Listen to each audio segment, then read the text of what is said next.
Welcome to the Camper Machine Podcast. This is Eric Wittenberg, and what you're about to listen to is a presentation originally recorded at the Tri-State Camp Conference in March of 2024. Every summer camp is going to be leveraging integrations more and more throughout the next decade. I have 3 panelists on stage with me.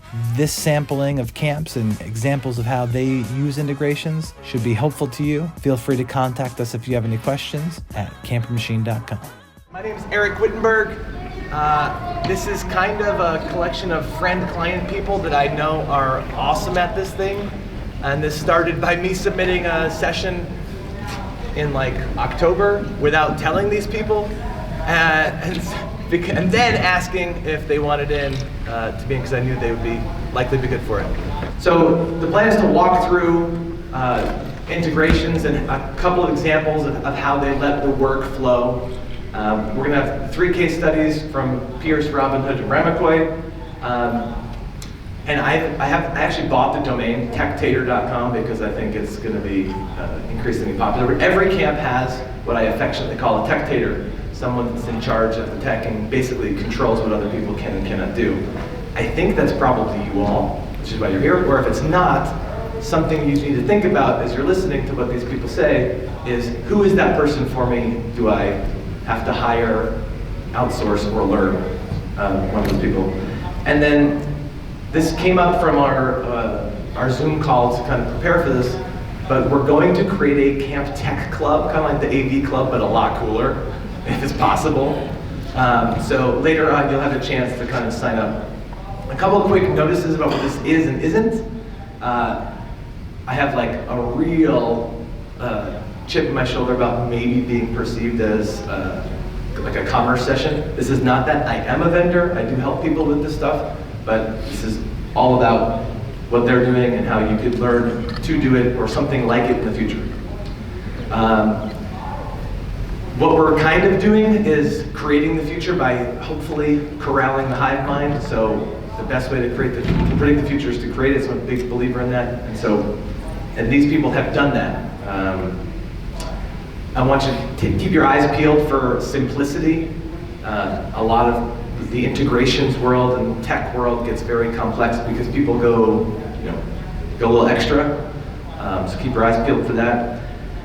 You're going to see what I would say is a stock-ish, meaning like off-the-shelf-ish collection of tools from Will's example, all the way to highly customized versions that Matt has.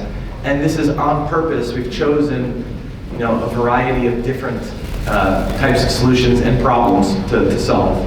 And you are going to have that why, B, W ifs. That's the yeah, but what ifs. You're going to have them as they're talking. Just kind of sit with them for a little bit, and then we'll talk about solutions later. And the goal is, after we run through each kind of case study and example from each of the folks, we'll have some time and actually have a conversation at the roundtables. That's why we asked for roundtables, because yes, this is good, but it's more helpful what y'all are doing. So we might even give you a chance to mix it up if you came and sat with your whole crew. We'll do a little whirlwind at the end. Cool? This is the last most important one. They're going to share a lot, and technology is really cool. We're not saying this is easy and never requires work. I just wanted to throw that out there. And technology breaks, but it's amazing. And with that, I'm going to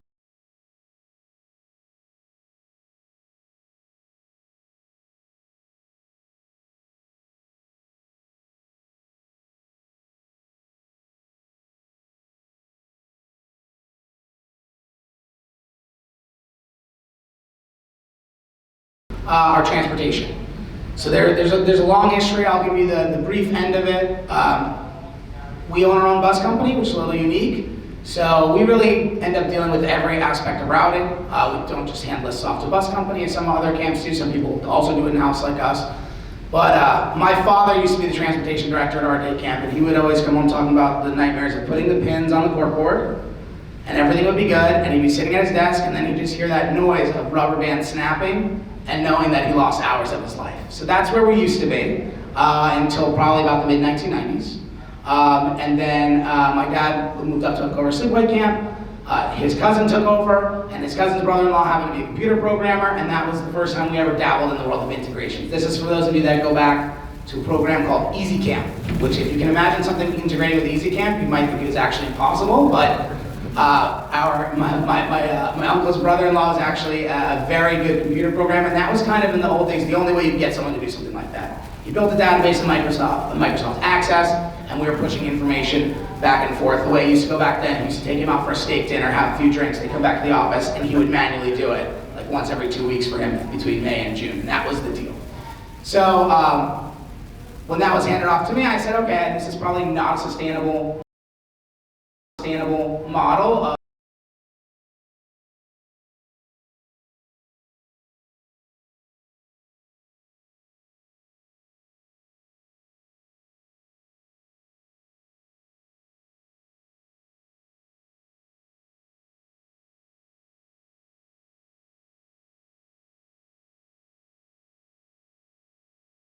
Who understands how data systems work, and I'm also the tech person for my family business. So the example I'm going to give you is I took something that was very custom and somewhat automated. You had to feed it a steak dinner, but then it would do it itself, to something where I got to a place that I would call semi-automated, to now where I'm setting things up through the API integration that CampMinder just opened up. So I'll kind of walk you through that step and what we use it for. So whenever I like to do any sort of integration, and Eric already mentioned this, something I learned over the course of my original career was kind of two things.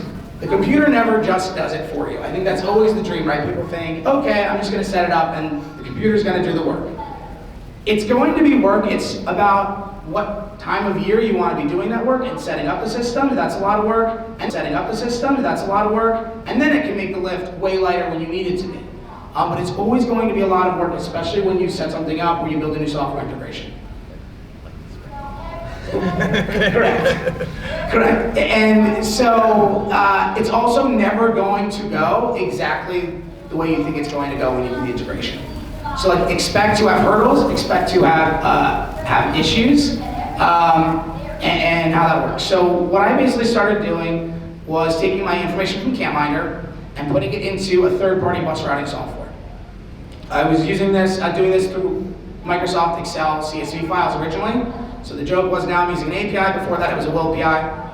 I'd export to CSV, and then I'd push manually the stuff into the bus routing software. Still way better than manually typing in 1,500 addresses, right? So that's part of the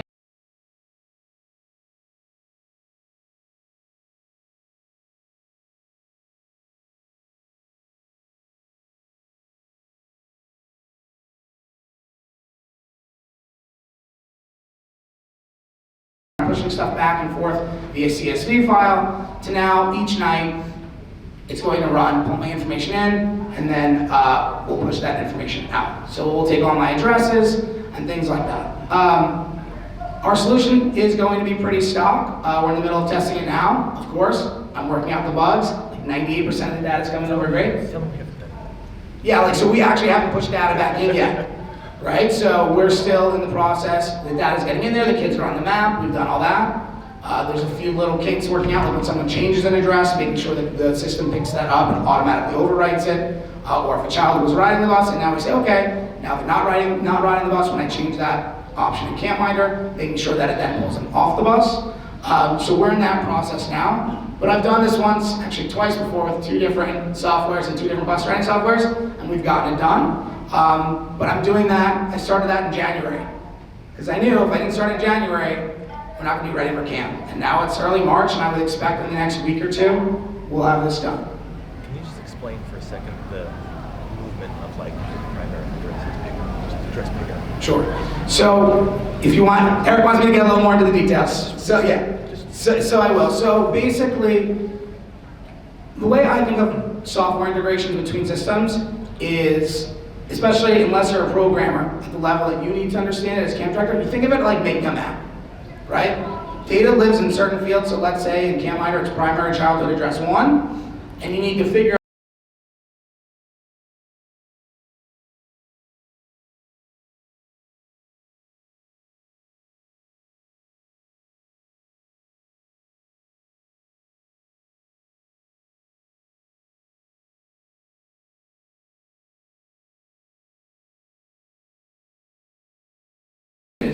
It needs to come in and override it when it does that sync. Or sometimes, like, we have a big transportation operation, sometimes it gets complicated where they're like, hey, I don't want to be picked up where I live. I want to be picked up at Dad's work every single morning, right? We've created a custom field in CampMinder, and I can't stress that enough. No matter what software you use, it is never going to do everything you want it to do, right? And there are ways that you have to work around it. So for example, I actually don't use the transportation like stock module in CampMinder because I have weird situations that come up like this, and I run a kind of different transportation in New York City, which most things aren't designed to pick up at places where I might have 8 kids in a single building. So I actually have custom fields that I create called alternate transportation address, and I tell my programmer, if you ever see it read this, you have to take this piece of data and overwrite it into that address field. So you kind of think through all these points and map everything out, and that's how we push the information over. And then, of course, now, as soon as that is complete, we already have it set up, but then we get to test with the cam stack. I'm going to put all the kids on routes, buses, and take that information as far as their bus route, what time we believe the pickup's going to be, and that information where the bus stop is, because I do a hybrid door-to-door and bus stops, and then push all that information back into CampMinder. So that's the whole loop. But for me, there's a lot of really complicated stuff you can do in both the bus routing software and CampMinder, and I think Eric was a little surprised when we had our meeting when he saw I made it as simple as possible. I'm a big believer in that. There's a lot of technical stuff going on. If you can limit the amount of information that you're bringing back and forth truly to what you need, and then I like to use the home software, CampMinder, to actually run my reports and have everything live in there. So my admins, when a parent calls, all the information is in CampMinder that everyone can access, but I'm the only one that can manipulate it, or if you hire a transportation director, in the other software. So that's a little bit about how we use it. And I have no programming background, I just have a little bit of an integration background, so that's how I kind of approach that sort of stuff. Before I pass to Robin, I wanted the word that's a vocab word that you should scribble down if you're thinking, gosh, whatever Will just said, it was kind of important. The fields mapping, if you're going to play with integrations, like that's essentially what that, the way I asked about the address, that's something that just like, oh, it's a rainy day, just go inside. Well, it's not that easy. So you have to really camp out and think about it. Now, the Robin folks. Morning, everybody. So I'm here. My name's Howie Grossinger. Our family has operated Camp Robin Hood for over 65 years. I am kind of my daughter's hype man for this, to be honest, because I'm an example of a deep history of generational owners who've embraced technology, but it took the next generation to actually make it work, and we're lucky to have that reality. So my father-in-law in the early 90s got together with someone named Shane Miskin, who's the founder of Camp Brain, and helped design the original version of Camp Brain in 1993. Because my father-in-law thought, we gotta do something more with this data that we had, and the rest is history for Camp Brain. But having said that, what inspired us was my father-in-law's embracing of technology. Interestingly enough, I married into this business, and I'm a PE teacher just like my father-in-law was, so I have no programming background. I never dealt with data, but as we all deal with on a daily basis, is we have to solve problems every day, whether it's out in the field at camp or in our offices. So we've dreamt of ways of doing things, and not to repeat what Will shared, but a lot of the things he's overcome with transportation, we've done in our own way with Camp Brain. But that's not the focus of what we're going to be talking about today. We're going to be talking today how we deal with staff leads.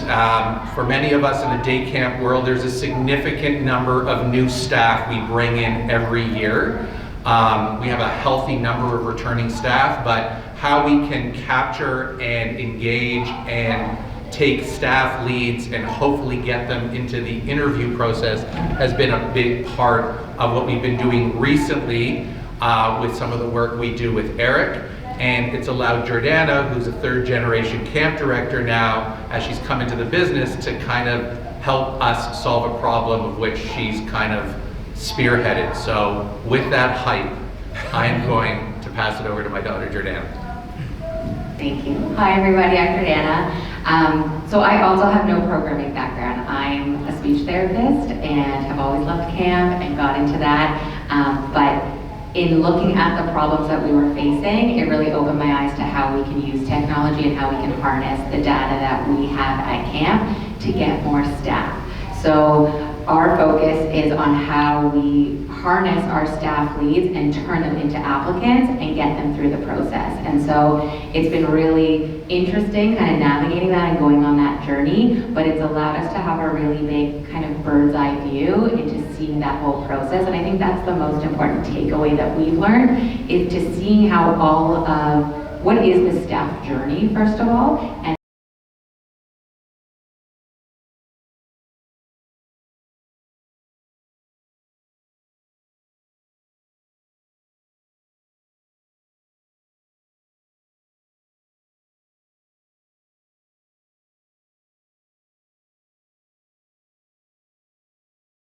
and then we hope that they're going to move into filling out the application, which gets them into that application in progress part, and then moves to applicant, and then hopefully moves to hired. And so that's how we've integrated. So we keep track of that using Camper Machine through the Camp Stack, and then it goes to Camp Brain, and then we kind of send it back and forth to deal with all of our communications to push people through that process. So where we start is calling them a staff lead. So if they have interest in camp, maybe they've clicked one of our ads, or they've clicked, filled out a form on our website for more information. Give them some context on numbers. Numbers, yeah. Our staff is about 300, so we hire 300 staff, and as we know in day camp, sometimes that retention isn't always there too, so sometimes people last just a summer or a few summers, so we're looking at new staff here. And so they are called a lead, and you'll see we segment those leads. So if they click one of our emails, and we use the Camper Machine for this, but you could really use other things as well. But when they click something, then we move them to be like a hot lead. So that means they're like really interested. So there's like interest, and then there's real interest. And sometimes we'll get leads who like don't put their real names in. They kind of look like bots. And we're like, okay, we can't trust them. They're not going to actually move through the process, and they're not going to actually move through the process properly. But if they're clicking it, if they're reading it, and we're following their own journey, then we will go after them a little bit harder. But everybody who's a lead will get automated emails. So we have a set of about 4 emails where they get in the flow. And what we've learned is like, we're not going to load that with text, right? They're not going to read the emails. We barely read our own emails, and our incoming staff are definitely not going to. So we put really bright colors and really exciting things that will draw them in, and that gets automated. So I don't need to worry about any of the leads getting the emails. The software does it on its own. And all of that doesn't get to Camp Brain yet unless they fill out an application. And then they go into the Brain, they fill out the application, and then they actually go on a list that say app in progress. So we can send targeted emails to that group to say, hey, we've seen that you filled out, you started an application, how about you go back and you complete that for us? And so that's been really nice, and we'll get people through that, because sometimes they need the reminder, they fill it out, they don't remember, and we're like, oh hey, we're smart, we could just figure that out for you. And so we lend that helping hand to them. Then they move through, and then once they're hired, they become active staff. So sometimes we'll send the emails through Camp Brain, and other times we'll send them through the Camper Machine, because we have the data uploaded there, so that they can get those targeted emails. Killer. Awesome. The one, what you can't see, and I'll kind of speak on this because I know Jordana set this up this way, there are probably 7 stages for you, is it 7? Yeah. Between light interest to hired. Some of them include interview booked with Howie. Some of that stuff happens elsewhere, but the bird's eye view thing, how many people, like right now at this moment, are in the 7 categories for staff for you? Think back. To the closest 100. I think we have about 400 or 500 leads. So in those first 3 categories, we have a few of those. We also have a segmented group of leads. We keep the leads from the year before, and we even keep the leads of like they booked an interview last year, maybe they didn't come to their interview, and we'll go after them and say, hey, are you still interested in coming to camp? And we vary the type of emails we send to each group. So I think the groupings are the most important for us because we can target and personalize, and you can do this through any integration or software that you use to say, hey, you fall into this category, or you came through us through Instagram or through whatever, and that piques their interest. They're like, you know me, and then we also do personalized emails. So there's these group emails we send out, but there's also some personalized ones that look like a regular email. So you know when you get those emails from stores that you sign up for and you're like, hey, everyone's getting this? There's that we send out, but there's also the ones that are called plain text emails that look like an email a friend or a colleague would send, and that piques their interest too, of like, okay, this is really targeted just for me. And the last thing I'll say is, in terms of just evidence of how this is working, is, you know, we've been fortunate, like many of us, that camper enrollment has been really healthy the last couple of years. So we've really shifted all of our budgeting to targeted ads to get people in this flow and into this automation. It's really helped us. We've also hired a full-time person who's assisted me with staffing and hiring, which was for the most part a solo effort on my part for the last several years. And because of this system, we are, our current staffing hired numbers are 5 weeks ahead of what they were last year. And so to give you some evidence, this effort of targeted recognition of where people are in the process through these systems has helped us feel a little bit better of hitting our targets as we get deeper into the spring. So just to give you an idea of how we're feeling about the efforts we've made to make this work.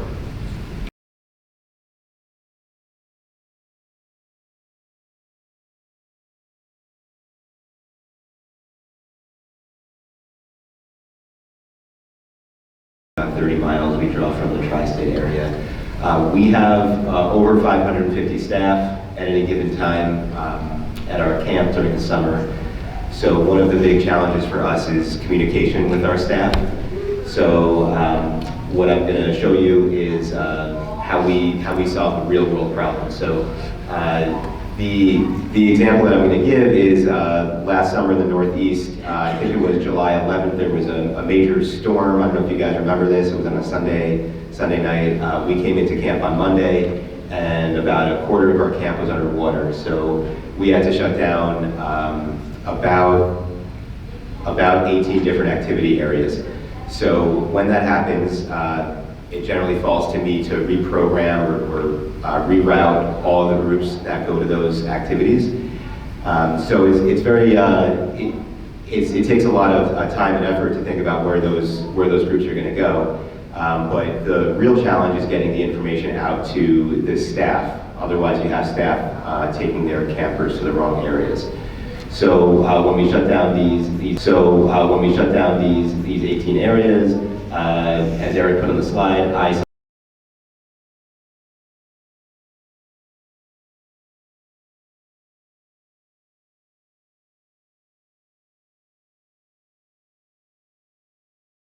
software. This is all built by us, by Ramacoy. We're not using any third parties. So for the real difficult or customized problems, you can go out and get a developer and create something that's specific for your camp. So we have a system at Ramacoy where we feed in our schedules. So we have 79 groups. We have a 7-period day, an 8-day cycle. So we feed all that into the computer, and when we make a change, we just make like 2 clicks. So if a group was going to go to an activity called Exploration Challenge, but that activity is not available, we click a few buttons and we send them to somewhere else. And then what happens when we make all those changes, which is typically the day before, but sometimes it's, as you guys know, like 7 o'clock in the morning. Once all those schedules are changed, we can automatically send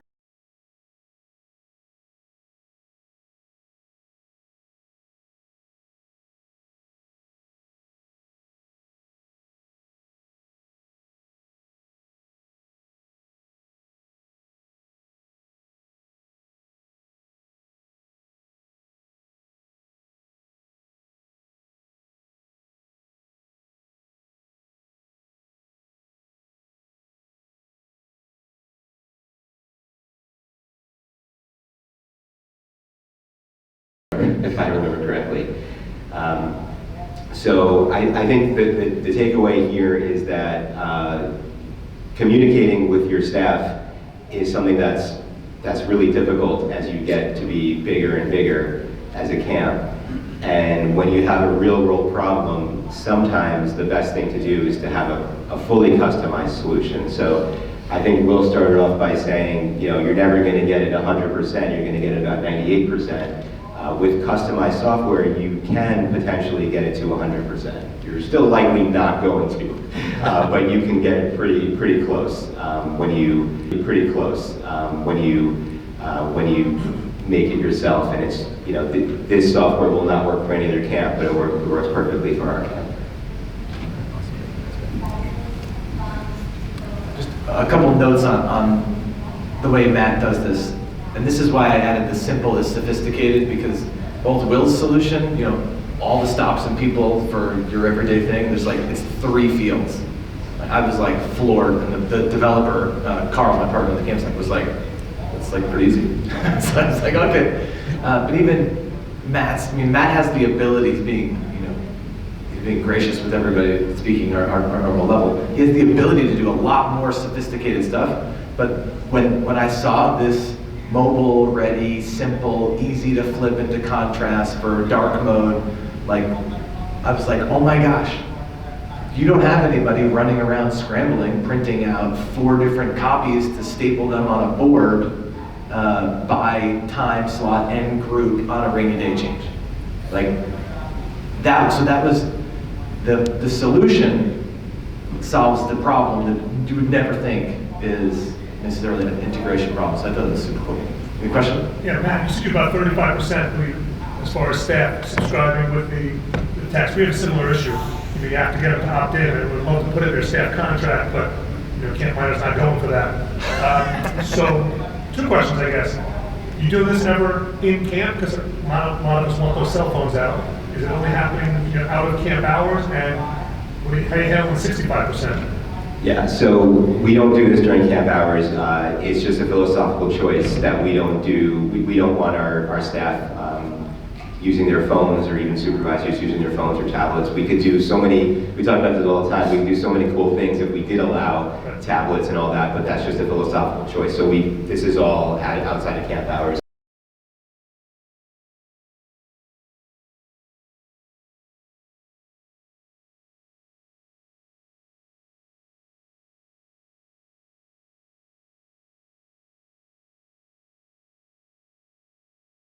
And they get that text message. And the culture at our camp just has been that our division leaders, which are like our unit heads, they come in before the rest of the staff, and they actually hand write out on a sheet of paper for their counselors what they're doing that day. So I think that's more of a cultural thing. So for us, that 35% feels like probably the right number.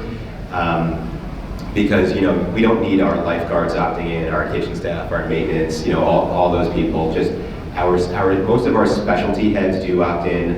A lot of our counselors opt in, but the division leaders are the ones that really disseminate that information. They get it pretty much as soon as the changes are made. They're getting a text message, and they're getting ready for either the next day or that day, depending on the time.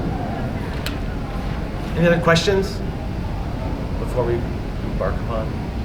Yeah. We can go back to how when you have a staff with at least 7 profiles, and people move through the different profiles, are those emails automatically being triggered or manually being triggered? How are you reaching out to those? How are you reaching out to those 7? So they're automatically being triggered. So there's, imagine like a workflow, it goes from one step to another. So each group, so each list will get those automated emails, but we do have a sync between like our data in the brain and the camper machine, and so we get that information to the machine, and then it gets automated. So like Adam, am going through, like if I go to a lead or I click an email, I'll automatically receive the next step. Yeah, so as a lead, you're set up to get 4 separate emails, and they're spaced out how we set it up. So you might get them 2 days apart for every email. And then Once you finish those 4 emails, if you haven't applied, you get moved to another list, which would be like a cold lead or a dead lead, and that's a different category. And so then, CPR, yes. And so then we're like, okay, you're good, you're not so interested in us anymore, but if we're really scrambling for staff, we also have conversations of, okay, how can we target each one of those different lists and get them in a new flow? So then it could be a manual email that we send out and craft for a specific list for a specific purpose, or we create a brand new flow just for that list to say, okay, we want to send you 3 more emails that happen automatically. With that, is there any texting involved in this whole process? Yeah. Yeah, it's interesting. We do have internet in Canada. However, the freedom to text through these applications is much more challenging than what I understand it to be through Minder or other things. We just don't have that integration. So we typically would have to do the classic move data into a texting platform, and that has been sort of our wish list for our current software provider to allow us. There's some issues with being permitted to do that north of the border. But I also think with the texting, that's another, we have so many different integrations that we're dealing with, so that bird's eye view is also important for that. So when we know for our active staff, which is another category on our list, if we want to send out a targeted thing to them, then we'll upload the data to the texting software and say, hey everyone, check your emails, contracts just went out, to prompt them to look at the email. So it's thinking of all those things, which took us time. It took us a few years to say, okay, this is how this will work with this, and this will work with this. Can we just clarify what the lead is? If someone who's looked at an Instagram post, or if someone who entered into the campaign that hasn't filled out an application? Yeah, great question. So a lead is someone who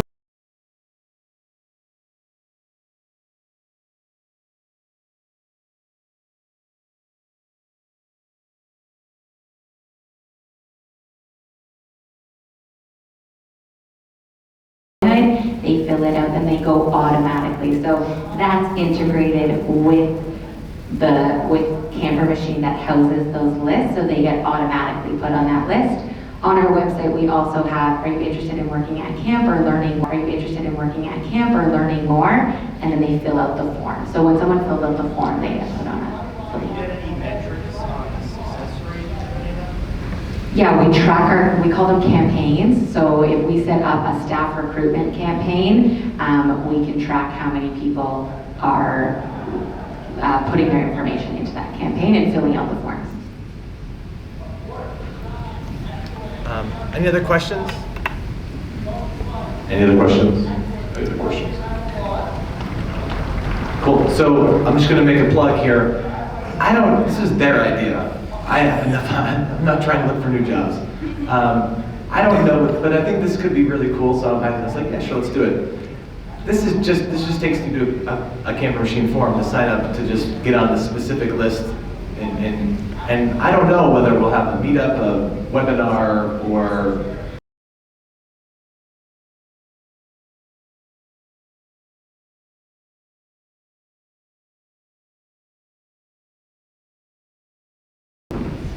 Two of the people on the panel talk about using camp staff.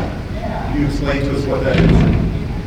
Yes, okay. My bad. Wearing the shirt, I should say it. So, because I'm just a camp person, right? So running camp, starting the Berkshire Soccer Academy, I was dying for integrations, trying to bend, I started a CampMinder user group in like 2015 to like educate other camp directors, so we'd ask for integrations and things.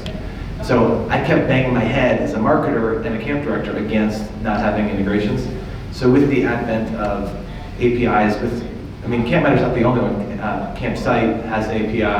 Active.com has like a really bad one, but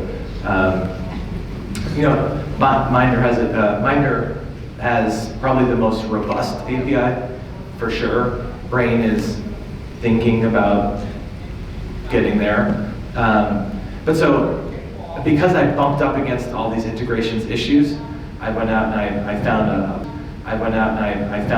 partner, and we built the Camp Stack like a year and a half ago. And so we build custom integrations like this just for camps and schools and education people. But I appreciate all the camper machine plugs. I didn't think we'd talk about camper machine this much, but the point of the panel and the idea is you don't need camper machine to send lead emails to staff in lists. Like MailChimp on a $50 subscription, if you're organized enough, you could have tags that represent different journeys. So if you go lead, and if you're in fill out a lead form on Facebook or anything like that, you can do the premise with stock tools that, if you have the vision. Having the vision is why this Camp Tech Club to take over the world is kind of, I think there's clarity required in some of the vision stuff. Yes, Ms. Pickles. Hey. I'm just curious now that you're sort of in this world of API, like what and these integrations, what's coming up? Like what are the things that you're working on now that you've like conquered transportation? Like what is like, all right, how else can I use this? Fabulous question. Who wants it? I'm Matt, the future guy. That's a great question. So if you play out the next 5 years, I hate to say this because I am a web developer and I have programming skills, but those skills are going to be very much commoditized as artificial intelligence, as these coding platforms like Copilot, things like that, make it a lot easier for anybody to code. So development time is going to shrink. The level of expertise for developing custom software is going to become lower for what you need. And a lot of the kids that we hire that are in college right now, they're going to have the ability to code.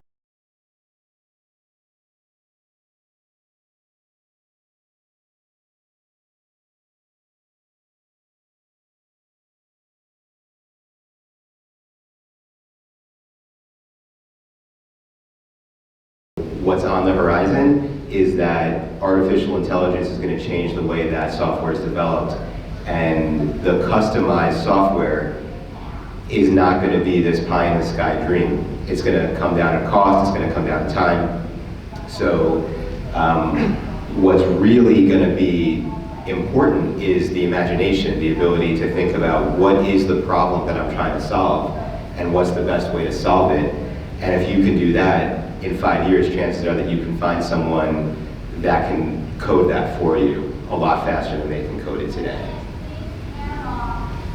And I think also, for me as a camp director, I want to be out there. Like, I don't want to be behind my desk doing all those things. And so the beauty of this already is that I can set it all up, and then walk away and let it run. And so that's been the beauty of this, and also understanding the fields, which you can do in almost any software. So when we come up with a problem, this type of thinking has allowed us to say, hey, we can solve that really quickly, or we can just make this quick fix. So I think in future years, that understanding will just grow and say, okay, how can I take what we did and philosophically what we love doing as a camp and use tech to help us do that and work smarter, not harder. For me, it's our data, right? And we should be able to use our data however we want to use our data. So for me, the biggest bugaboo is getting the most robust integrations with the company we use to organize our data. So Camp Brain is on this new horizon. Some of us who are long-standing Camp Brain users are wanting them to be able to create safe systems to protect data, but allow us to use these platforms in a way that we can be creative. We all have such unique problems to solve within our own operations. There will be a day, Matt gets to use his data the way he gets to use it because he's at the epicenter of that manipulation. We're not. So we have our own. In Will's case, we went out to a developer and created our own transportation software, which we felt compelled to invest money in because Camp Brain got out of the day camp transportation module. So we did that because we wanted to solve our unique problem of the way we do transportation door-to-door and neighborhood pickup in Toronto. Having said that, we're still not where we want to be with all this flow. And that's why, you know, discovering things like, as Barry's like, what's the camp stack? The camp stack has served as a tool for us to help be more efficient. So that's where I hope it goes, is that we're able to use our data really the way we want it. And beyond, you know, transportation or staffing, but even just the day-to-day stuff that Matt's describing, we should all be able to use that data in some way, shape, or form. Yeah, and I think the answer to your question, the way I would think about it, like I know what I want to do next, and I'll give you an example, but I would think about the thing that you hate doing the most, right? And that sucks the most of your time in your office of transferring data, right? Because if that thing exists for you right now with the tools at your disposal, you can solve it. I suggest thinking about it throughout the season of how you want to solve it, and then in October, take a little break, right? Start working on it, and you can do it. As long as the data exists, you know, as I was saying, you can come up with your own solution. So for me, it was transportation by far, and it just happens. My family, I don't know why, most camps hire a transportation director. It's like you get kicked out of the family if someone with the last name Pierce isn't running the transportation. So I got handed that job, and I was like, I'm not doing it that way. Like, I can spend my time. Like Jordana said, I want to be outside and doing better things, so that's what I chose. For me, the next thing I want to do is actually kind of silly, but part of it's also what Matt says, with AI coming, you're going to have a lot of options. Like I always say to myself, I walk around camp, and I wonder, as at a day camp, how much of all this amazing stuff I see is actually making it home to the parents, with my 5-year-olds, my 6-year-olds. I would love to write them an incredible newsletter. I also would love that newsletter not to be written by their 19-year-old counselor, or in some cases, their 27-year-old teacher. Sorry, but I have some that I would just not trust to actually write, right? But there's a world coming very soon where you can have them fill out a form on a daily, or probably start with a weekly basis, or the highlights of your group's week. You know, what was the special event you liked? And type all that stuff in and have a custom email crafted through your database that will ping out to every parent. And something that might take your staff member 10 minutes to fill out once a week. That, to me, when I think about the future of where this goes, it's that sort of things that I would like to do.